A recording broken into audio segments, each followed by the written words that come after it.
നമസ്കാരം. ദുരന്ത സമയത്ത് വിരുന്നിന് പോകുന്ന മുഖ്യൻ, ആ മനുഷ്യനോട് നാം നന്ദികേട് കാട്ടിയിരിക്കുന്നു. കഷ്ടമാണ്. ദുരന്ത സമയത്ത് വിരുന്നിനും ജ്വല്ലറി ഉദ്ഘാടനത്തിനുമൊക്കെ പോയെന്ന വി ഡി സതീശനെക്കുറിച്ച് മുഖ്യമന്ത്രിയായിട്ടുള്ള വി ഡി സതീശനെ നേർക്കിയ ആരോപണങ്ങൾ ഇങ്ങനെ ഉയരുകയും ഉന്നയിക്കുകയൊക്കെ ചെയ്യുമ്പോൾ മുൻ മുഖ്യമന്ത്രിയായിട്ടുള്ള പിണറായി വിജയനെ പാടിപ്പുകഴ്ത്താൻ മറക്കുന്നില്ല പല പഴയ സഖാക്കളും. അപ്പോൾ അതിലൊന്ന് പഴയ മന്ത്രി കൂടിയായ കെ ടി ജലീലിൻ്റെ ഒരു ഫേസ്ബുക്ക് പോസ്റ്റാണ്.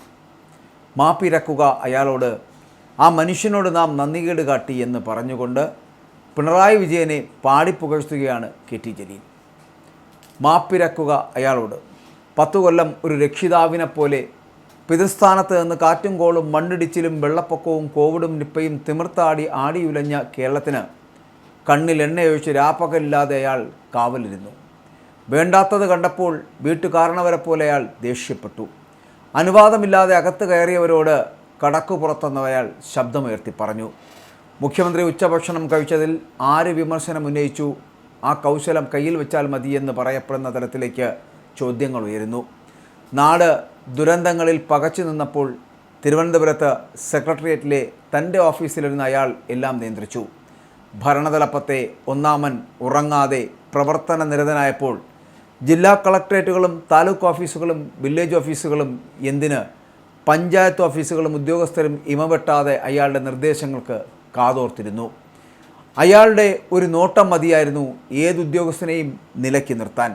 പ്രവർത്തിക്കാതെ വാക്കുകൾ കൊണ്ട് പായസം വെക്കുന്ന സിവിൽ സർവീസുകാരെ അയാൾ ഒറ്റ വാക്കിൽ നിശബ്ദരാക്കി. പ്രതിസന്ധികളുടെ നാളുകളിൽ ഓരോ ദിവസവും സന്ധ്യാസമയമാകുമ്പോൾ ടി വിക്ക് മുമ്പിൽ കണ്ണും നട്ട് സ്ത്രീകളും കുട്ടികളും യുവാക്കളും യുവതികളും അമ്മുമ്മമാരും മുത്തച്ഛന്മാരും ഗൃഹനാഥന്മാരും ഗൃഹനാഥകളും കാതുകൂർപ്പിച്ചിരുന്നത് മൈക്കിൾ ജാക്സന്റെ ആട്ടവും പാട്ടും ആസ്വദിക്കാനായിരുന്നില്ല. അയാളെ ഒരു നോക്കു കാണാനും കേൾക്കാനുമാണ്. അയാളുടെ ഗൗരവത്തിലുള്ള വരവും ഇരുത്തവും തുടങ്ങാമെന്ന് പറഞ്ഞുള്ള പത്രസമ്മേളനവും ജനങ്ങൾക്ക് നൽകിയ സമാധാനവും ആത്മവിശ്വാസവും ചെറുതല്ല എന്ന് പറഞ്ഞു വയ്ക്കാൻ കെ ടി ജലീൽ നന്നേ പാടുപെടുന്നുണ്ട്.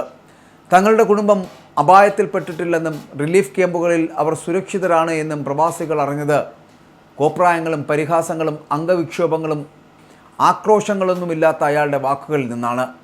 ദുരന്തഭൂമികളിൽ ഓടിയെത്തി ദുരിതാശ്വാസ പ്രവർത്തനങ്ങളെ ഏകോപിപ്പിക്കേണ്ട സമയത്ത് അയാൾ ഒരാളുടെ തീന്മേശയുടെയും മുന്നിലിരുന്ന് കോഴിക്കാലിനോടും നെയ്മീനോടും ബിരിയാണിയോടും മൽപ്പിടുത്തം നടത്തുകയായിരുന്നില്ല. വെള്ളം തലയ്ക്ക് മീതെ മൂടി നിൽക്കുന്ന മധ്യകേരളത്തിലെ മനുഷ്യരുടെ കഷ്ടപ്പാടുകൾ കാണാൻ ഹെലികോപ്റ്ററിൽ പോകുന്നതിന് പകരം ഭാര്യാപിതാവിൻ്റെ രോഗാവസ്ഥ കാണാൻ സർക്കാർ സംവിധാനം ദുരുപയോഗിച്ച് അയാൾ പറഞ്ഞില്ല. വിദ്യാഭ്യാസ സ്ഥാപനങ്ങൾക്ക് അവധി പ്രഖ്യാപിക്കലാണ് ദുരിതാശ്വാസ പ്രവർത്തനമെന്ന് അയാൾ ഒരിക്കലും തെറ്റിദ്ധരിപ്പിച്ചില്ല. 10-ലധികം ആളുകൾക്ക് പ്രകൃതിയുടെ വികൃതിയിൽ ജീവൻ നഷ്ടപ്പെട്ട ദുഃഖസാന്ദ്രമായ അന്തരീക്ഷത്തിൽ സ്വർണ്ണക്കട ഉദ്ഘാടനം ചെയ്യുന്നത് പോകട്ടെ, അങ്ങനെ ഒന്നിനെക്കുറിച്ച് അയാൾ ചിന്തിക്കുക പോലും ചെയ്തില്ല എന്നതുകൂടി പറയട്ടെ. സ്ഥാനത്തും അസ്ഥാനത്തും വേണ്ടിടത്തും വേണ്ടാത്തിടത്തും വാ തുറന്നും കണ്ണുരുട്ടിയും ചിരിച്ചും വിളിച്ചും അഭിനയിച്ചും ആരെയും അയാൾ പൂക്കികളാക്കിയില്ല. ആവശ്യമുള്ളപ്പോൾ മാത്രം അയാൾ ചിരിച്ചു. അത്യാവശ്യത്തിന് മാത്രം അയാൾ സംസാരിച്ചു. അധിക പ്രസംഗം നടത്തിയവരോട് സമയാസമയങ്ങളിൽ അയാൾ പ്രതികരിച്ചു കൊണ്ടേയിരുന്നു. പറയേണ്ട സമയത്ത് ഒരു മടിയും കൂടാതെ അയാൾ മൊഴിഞ്ഞുകൊണ്ടിരുന്നു. പൊതുവേദികളിൽ ആരോടും പ്രത്യേക മമതയോ വിദ്വേഷമോ അനിഷ്ടമോ അയാൾ പ്രകടിപ്പിച്ചില്ല. ഒറ്റമുഖമേ അയാൾക്കുണ്ടായിരുന്നുള്ളൂ. ആരുടെയും കയ്യടി വാങ്ങാൻ അയാൾ ഒന്നും ചെയ്തില്ല. ആരുടെയും പ്രീതി സമ്പാദിക്കുവാനും അയാൾ താല്പര്യപ്പെട്ടില്ല. വന്നു കണ്ടവരോട് വലിപ്പച്ചെറുപ്പം നോക്കാതെ അയാൾ കാര്യങ്ങൾ ബോധിപ്പിച്ചു. നടക്കാത്തതാണെങ്കിൽ നടക്കില്ല എന്നും സാധ്യമല്ലെങ്കിൽ സാധ്യമല്ല എന്നും ആരുടെയും മുഖത്ത് നോക്കി അയാൾ വെട്ടിത്തുറന്നു പറഞ്ഞു. മുഖസ്തുതി പാടി ആരെയും അയാൾ സുഖിപ്പിച്ചില്ല. ഒരു സമ്മാനവും ആരുടെ കയ്യിൽ നിന്നും അയാൾ സ്വീകരിച്ചില്ല. എല്ലാവരെയും തുല്യരായി അയാൾ കണ്ടു. എന്തു കാര്യങ്ങൾ ചെയ്യുമ്പോഴും എന്നെ താനാക്കിയ പാർട്ടി അയാൾ അറിയിച്ചു. പാർട്ടിക്ക് ക്ഷീണം വരുന്ന ഒന്നും അയാൾ പ്രവർത്തിച്ചില്ല എന്നുകൂടി പറയട്ടെ.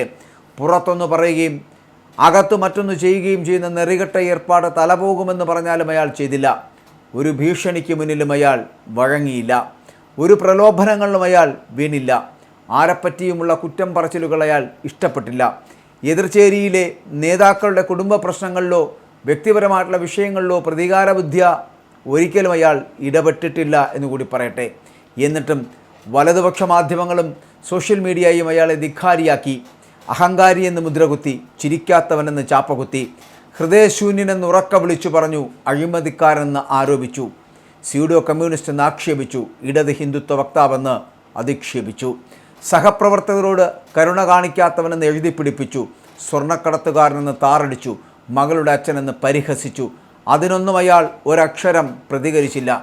എല്ലാറ്റിനും കാലം മറുപടി നൽകട്ടെ എന്നാണ് അയാൾ കരുതിയത്. പത്രക്കാരോട് അയാൾ കള്ളം പറഞ്ഞില്ല. പറഞ്ഞത് ന്യായീകരിക്കുവാൻ അയാൾ നുണക്കഥകൾ മെനഞ്ഞതുമില്ല.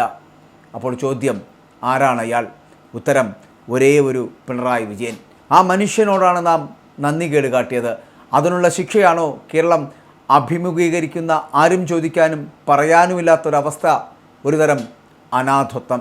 ഒരു ജനത അർഹിക്കുന്ന ഭരണാധികാരികളെയാണ് അവർക്ക് ലഭിക്കുക എന്ന് പ്രസ്താവിച്ചത് ഫ്രഞ്ച് തത്വചിന്തകനും നയതന്ത്രജ്ഞനുമായിട്ടുള്ള ജോസഫ് ഡി മൈസ്ട്രയാണ്. അദ്ദേഹത്തിൻ്റെ വാക്കുകൾ എത്ര പ്രസക്തമാണ് എന്ന് നോക്കുക.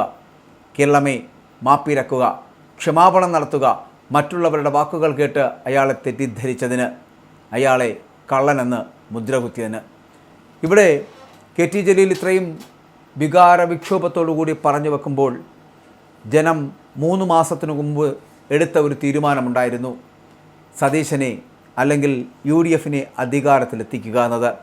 അത് വളരെ കൃത്യമായി 102 സീറ്റിൻ്റെ ഗംഭീര വിജയം നൽകി ഭൂരിപക്ഷം സീറ്റുകളിലും UDFനെ വിജയിപ്പിച്ച് ജനങ്ങൾ അധികാരത്തിലേറ്റി. എന്നാൽ ഞാൻ ആദ്യം ഇതിനകത്ത് പറയുന്ന ഒരു വാചകം കൂടി കോട്ട് ചെയ്ത് പറയാം. ഒരു ജനത അവർ അർഹിക്കുന്ന ഭരണാധികാരികളെയാണ് ലഭിക്കുക എന്ന് പറയുന്നല്ലോ. അതായത് ഫ്രഞ്ച് തത്വചിന്തകനും നയതന്ത്രജ്ഞനുമായിട്ടുള്ള ജോസഫ് ഡി മൈസ്ട്രേ പറഞ്ഞ വാക്കുകൾ ശരിയാണെങ്കിൽ സതീശനാണോ ഈ ജനത അർഹിക്കുന്ന യഥാർത്ഥ ഭരണാധികാരി? അതോ ഈ ജനത സതീശനെ അർഹിക്കുന്നില്ലേ?